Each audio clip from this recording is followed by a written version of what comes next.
too, I'm worried like you are about the educational system. I'm usually project manager. I've been an engineer since I've retired from the Army. I couldn't support a family of 6 on a 50% E8 pay grade. Right. And one thing I'm running into, a guy that I hired from a major Northeastern engineering university. I don't want to use the name, although I feel like it sometimes. It really shocked me that this particular guy had a master's degree in electrical engineering, and I had technicians with 2-year associate degrees and about 5 years experience that could work circles around him. And what I'm finding out from more and more people is, and it's sad too, especially regarding engineering, it's like these kids are getting 60% social engineering training, and the minor amount is in the field they should be able to do when they get out of the school. Have you run into any of that? Yeah, it's not like they could be. They are. They are. You know, there's only so many hours in a day and so many credit hours that they're able to pay for. And they're getting, they're cutting back on, they're even doing it in the nursing side of things. Some of the upper Northeast nursing schools, you know, already cutting back on the clinical side of things to use that for more of, as you put it, the social engineering. And it's you know, look, it's only going to get worse. It's only going to get worse.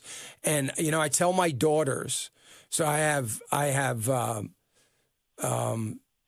6 grandsons, and I have 8 grandchildren. I have 6 grandsons, and I told both of my daughters, man, there is nothing wrong in getting into the trades early. You know, nothing wrong with getting out of high school and entering the workforce or entering a trade school, because I know electricians, carpenters, plumbers that are making an incredible amount of money right now. And, you know, to get that skill, they'll never be hungry.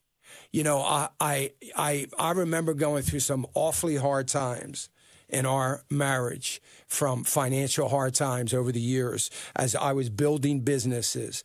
And you know what? I always said, well, my biggest asset was never afraid of failure. I was never afraid of failure because I knew a trade. And I always felt, I worked in the construction industry all my life. My father was a contractor. I worked as a framing contractor, working my way through school when I got out of the service. And, you know, I always thought my kids are never going to starve, never going to starve. And there's something to be said for that as well. It's really a great feeling, not to mention it's the only place you can learn common sense. So you're right. I agree with you 100%. I agree with you partially on that, but we're going to have a big problem if we continue to run out of people at the level of engineers and scientists, because they aren't getting trained. I mean, the millennials are going to soon, at some point, have to run the world, and I don't feel like they're ready. Hey, remember to click the subscribe button right here on the screen, and don't forget to hit the notification bell so you'll be notified when new content is added.